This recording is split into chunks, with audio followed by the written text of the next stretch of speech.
Well, good morning, gentlemen. Yeah, here we are again. Today is Wednesday, April 24th today, or 5th? 25th. 25th. Okay, close. And we're rolling. So we're continuing our journey this morning. What is a man? Week 4, and we are attempting to summarize what we have learned from the life of Jacob. And we're looking at the early journey in a man's life called ascent. And the idea being that a young man must ascend. That's kind of one of the key phrases that I use. A young man must ascend. And but that is only part of the male journey, this ascension, and that's where we're talking about that. Last week we looked at the components of a healthy ascent, using what we've learned from the life of Jacob, and I've identified 3 what we're calling snapshots within the life of Jacob to illustrate this ascent. Number 1, Jacob was sent by his father. In other words, there was an affirmation. There's an affirmation piece to this idea of what a young man needs. Again, we're talking about a healthy ascent. A young man needs affirmation, either by his father or by another significant older male, and it's primary, it's essential. Number 2, soon thereafter, he arrives at Bethel and he's affirmed by God. He has this experience of God Almighty, and it's where the young man at some point, we're talking specifically of the male gender, but I'm not discounting that females wouldn't be included in this, but at least what our subject matter is, there needs to be a time in a young man's life where he's touched by the bigger story, the bigger picture. God, he has an encounter with God. God spoke to him, and it was real, and nothing could ever take that away. And that is, and actually, God then, actually, in simple language, built upon the very vision that his dad had implanted into his life. Number 3 is the third snapshot. Jacob arrives in of course, Paddan Aram, and he arrives on the scene, and in what I'm interpreting as arrogance, he moves that stone away, but he is exercising his own personal power. Every young man needs to come to this point where he can exercise and feel his own power in a healthy sense, in a controlled sense. That first job where you get attaboy. It could come a number of different ways, but that young man needs to see that he applied his power in some way and it had a positive benefit, and that is absolutely critical. Is that our football program today? What's that? Football is kind of an example of that. Football? Football, yeah, for the young guys. Yeah, football or for that matter, any athletic, any athletic, and it could be in academics, it could be in athletics, just something where I extend energy and there's a positive. I'm making a difference here, and that's important. So the 3 pieces I've just put key words over here. 1 is affirmation, 1 is transcendence, number 2 correlates with transcendence, and then number 3, the exercise of power. And of course, the idea being that he's building the me. At this point in his life, the young man is building a sense of identity of who he is, or who he thinks he ought to be. It's really more accurate, but he doesn't know that. It's just who he is. So what happens when this does not happen? This is the subject for today. What happens when this does not happen? This affirmation, this transcendence, this exercise of personal power. There's where we're going today. I'd like for us to read these two texts. This is grouping number 3, snapshots 3, and it's a relatively long for what we normally read. But if somebody could find Genesis 27, 34 through 41, and then if another person could locate Genesis 28, 6 through 9, we're going to look at these two texts. I got 28. Okay. This is, okay, well, let's read them in order. Let's go Genesis 27 first. When Esau heard the words of his father, he cried out with an exceedingly great and bitter cry, and said to his father, "Bless me, even me also, O my father." And he said, "Your brother came deceitfully and has taken away your blessing." Then he said, "Is he not rightly named Jacob? For he has supplanted me these 2 times. He took away my birthright, and behold, now he has taken away my blessing." And he said, "Have you not reserved the blessing for me?" Wow, that's just heartbreaking. But Isaac replied to Esau, "Behold, I have made him your master, and all his relatives I have given to him as servants, and with grain and new wine I have sustained him. Now as for you then, what can I do, my son?" And Esau said to his father, "Do you have only one blessing, my father? Bless me, even me also, O my father." So Esau lifted his voice and wept. Then Isaac his father answered and said to him, "Behold, away from the fertility of the earth shall be your dwelling, and away from the dew of heaven from above. By your sword you shall live, and your brother you shall serve. But it shall come about when you become restless, that you will break his yoke from your neck." So Esau bore a grudge against Jacob because of the blessing with which his father had blessed him. And Esau said to himself, "The days of mourning for my father are near. Then I will kill my brother Jacob." Yeah, now, guys, Arthur, thanks for reading that. But guys, this thing is filled with emotion. Father, is there no blessing for me? He just feels ripped off. And this anger and this rage and this wound that is so deep and in his face. And it's oh my goodness, it's so heartbreaking of this story here. So that really, that really is the intent of what this is about. Okay, then Genesis 28. Somebody read that. Hey, Bob. Now Esau learned that Isaac had blessed Jacob, and had sent him to Paddan Aram to take a wife from there. And that when he blessed him, he commanded him, "Do not marry a Canaanite woman." And that Jacob had obeyed his father and mother and had gone to Paddan Aram. Esau didn't realize how displeasing the Canaanite women were to his father Isaac. So he went to Ishmael and married Mahalath, the sister of Nebaioth, and daughter of Ishmael, son of Abraham, in addition to the wives he already had. Okay, now there is where he is observing. Esau's in the background, looking behind the door as Isaac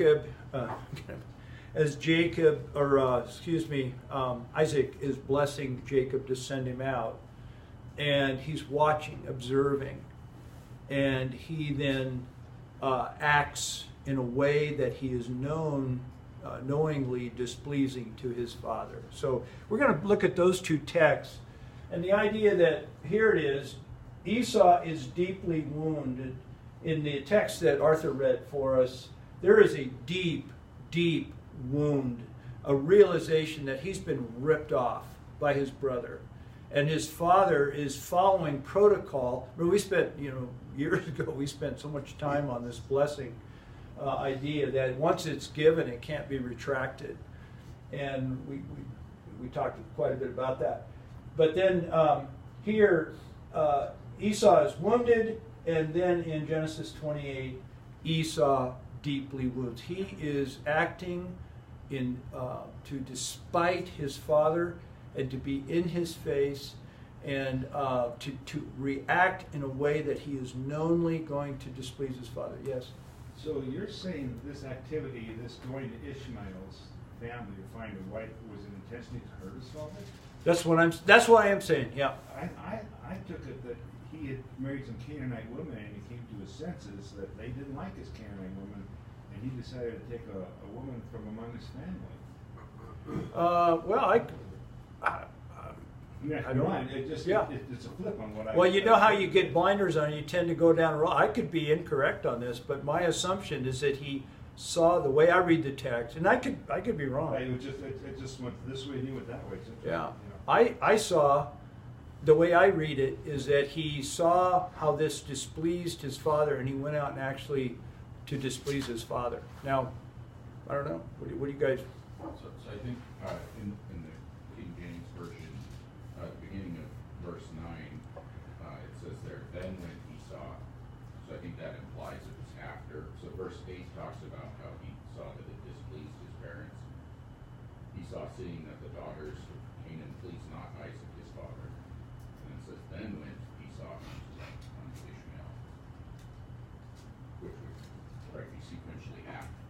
So it's like he knew, okay, my parents said don't do this, so I'm gonna go do it. So that correlates with what I was. you were saying. Okay. Well, see, I'm right, Bill. so. Wow, 2 to 1. You know, it's been the only time I've been right all year. So. Well- I'm chastised. Don't take my No, notes out. don't. No. But no, yeah, that it was then. I thought then the word then is pregnant. You know, Yeah. then. Uh-huh. Oh, I was wrong. I'll fix it. Versus then, I'll get you. Uh-huh. It's interesting how we interpret that. Well, yeah, and I have never. I have just so read it. You know how you're used to reading something and being in a frame, and I've been so but I've been wrong before. So Well, my Bible has a different word than then, so. I think So. So is a different feeling Yeah. than then. Then because he just, then he did it. But so sounds to me like Mike is saying. Because 3 to he saw 1 now? this. 3 to 1? So, you know, and now it could hinge on a nuance in the Hebrew, but we've got the authorized text here. So. I got the newly inspired version. I'll hold on to that with a loose grip. Okay, now that we've got this settled, time out just for a minute. And Bob Vomaski, there's absolutely no pressure on you with this request. Or next week, I'm going to be gone. Bill cannot handle. He can handle the key, but he's tied up. And as it is right now, we're not going to meet next week unless you would like to come down here early and open up so the guys can have coffee. But it's I'll come down and open up. okay. Okay, all that stuff's canceled. It's twice 7. All right, so we will meet next week. We'll have coffee on next week. Thank you, Bob. Yeah. No And problem. it just kind of spring it on you this morning. So I need to get you the key. Bob, I'll get you the key afterwards then. All right. All right, so now we can move ahead. Good results, good. So what happens when this does not happen? When a young man is not in a context where he can get at least these rudimentary things that are necessary in order for him to ascend in a natural way. Carl. What popped into my mind was when David wasn't active in his work, the direction that he had been going, he kind of got into a little bit of trouble. He stayed home and didn't go out to battle, which he normally did when he wasn't occupied. Oh, yeah. So he fell into the thing with Bathsheba and got into trouble there. And so Actually, I think that comes later. Oh. Yeah, but anyway. That little story popped. That's something that can happen if the young man isn't occupied in or pursuing. Yeah. Pursuing something, there's a. Well, I really appreciate the connections you're thinking in your head, because yes, there are ramifications. And let me just share with you what I'm thinking. When the young man is on this ascent, and all of a sudden this big red X gets blocked, and he doesn't get these components that are necessary. The ascent now becomes a spin-off. He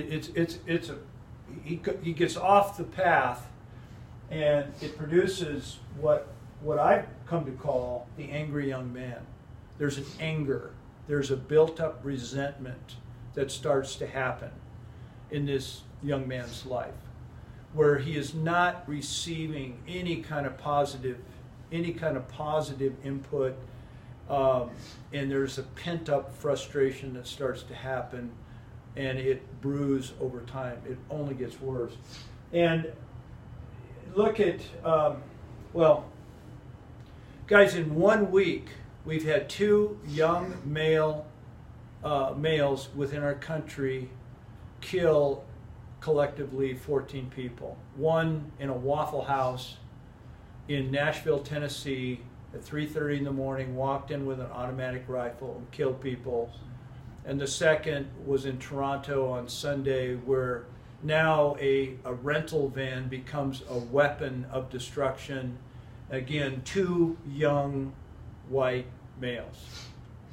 That is anger. We don't see females as shooters, as violent. Yes. There was the, thing that went to, was it Facebook or, no, it was, YouTube, she went to YouTube recently and shot him up. Okay, so there is an example. Well, that. Yeah, I think the data would show predominantly, if we were to profile the shooters, those young men, those acts of violence, we would find that most guys would be, they would be probably in their 20s somewhere, and they're white males. I mean, that's what the data shows. I It's think. fascinating because you would think that if people had a reason to be angry, they would be black males. Right, and that is not the case. They're white, angry white males. That's what. If we were to profile this, that's what the data would show. I think we're missing something there. I think this is, in the news right now in terms of these kind of things, it has been white males. I think historically the same pattern for black males. If you read like authors like Richard Wright, you're going to find the same thing in the black population, maybe even more pronounced. In terms of that feeling of being disenfranchised, unempowered, Disenfranchised, not unempowered. blessed, left out. There you go. and the anger. That's sort of an aside. I don't mean to debate you here, Bill. Well, here's 2 pieces of data that over 94% of all inmates are male, and over 80% of all suicides are male. So this kind of data reinforces the idea that we've got an issue in our country with angry young males, whether black or white. Let's leave that alone right now. But the male population is got some issues. So number 1 is how this happens, and this is from me. This is totally from my head and from me and from my reading. Not I'm reading. What happens in a young man's life is there is a severe humiliation followed by no positive reinforcement. There is a huge failure that happens. If we were to read the profiles of these 2 latest. Ranking and was it Minassian? These 2 guys here this last week, I think we would find there is some level where they did not make it socially. They just did not make it somehow as a younger, and it has created this frustration, this anger. I'm not blaming society. They took action. But the whole idea of our culture reinforces this, the whole video gaming environment where you can move into this fantasy world and just wipe out people, and it creates this very off-base excitement. I'm not blaming video games, but we're just ripe for this kind of thing to act out. Then it acts out. Who would think? Stealing or renting a van and mowing down 10 innocent people on a city street is absolutely crazy. Specifically women. Yeah.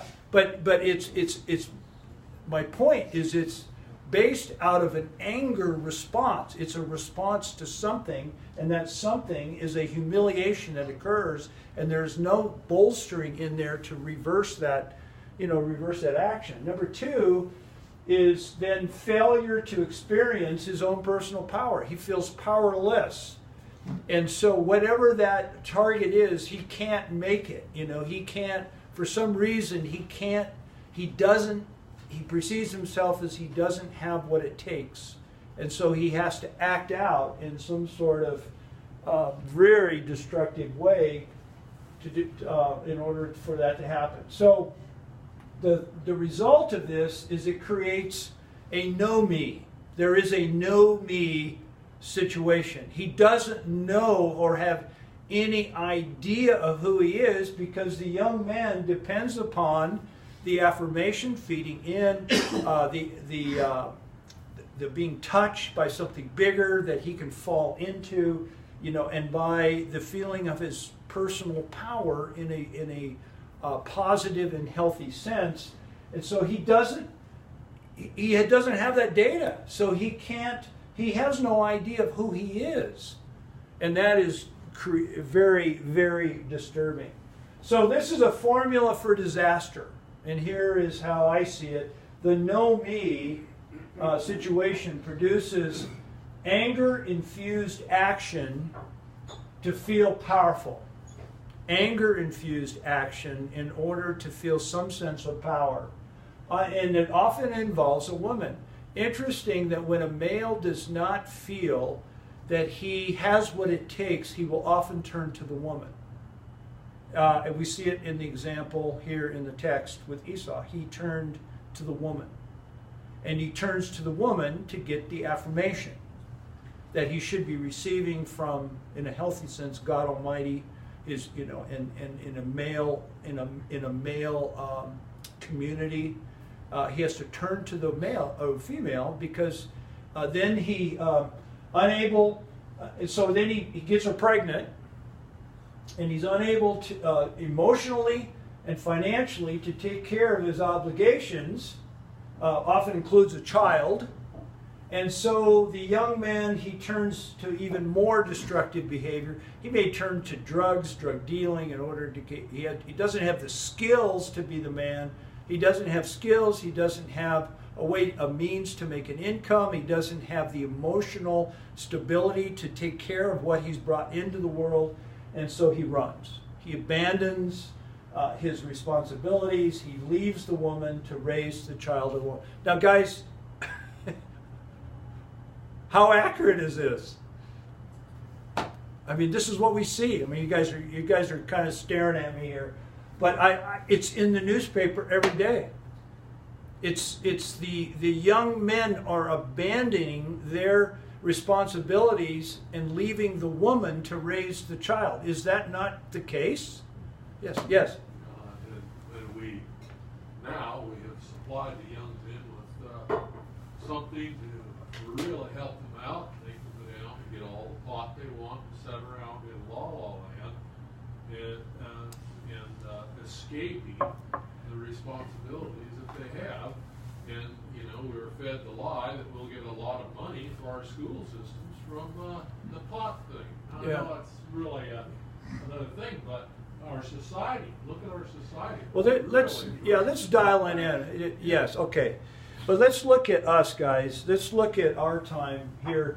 And I want to give you some table time here today, the last 10 minutes. And I'd like you to just think about this. Now, I have drawn this, I've introduced this idea of the me. We looked at Jacob as on a healthy path, and he's creating, the young man wants to create a me. But I also introduced the idea of the skewed me. It's because at 25 years old, 30 years old, we have some idea in a healthy sense of who we are, but there's still years ahead where we're going to grow and be really, as we are transformed through Christ, that me changes. There's a removal of stuff that has to happen. But the skewed me is much better than the know me. A sense of identity, as no identity. Some sense of being affirmed. Some sense of that there is something bigger in life that I need to fall into. Some sense I have what it takes, the power piece, is over here. On this side, there is the know me, and that is a deep deficit to overcome. It can be overcome. It's overcome every day, but it is difficult. This is a difficult path. When you go and you raise, and you get to manhood, you get to into our 20s or so, and we've had no affirmation. We've had no one speak into our life that we have what it takes. This is a big one. This is really tough.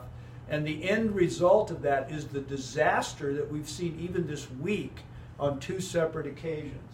Okay, so I'd like you guys to look at these two and say, which of the two best describes your experience as a young man?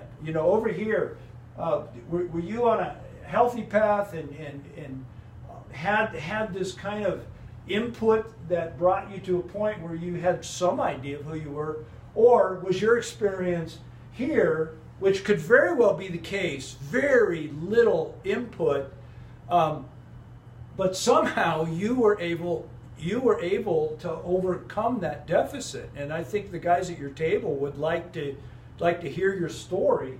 So which one of those best describes you, and then to explain your choice to the others at your table. And we'll leave that. We got about 7-8 minutes here. So have some discussion over Quick this. question, Mike. Yep. Do you see a time limit on that window for a young man, like 5 years, 10 years? That's a great question. This could be decades. I look at. I don't want to steal away from your time, but this age is getting later. Yeah. So, all right. In our generation, it used to be 18 or 20. Yeah. It's not the case anymore. Yeah. So let's take a look at this, and then I'll bring us back together and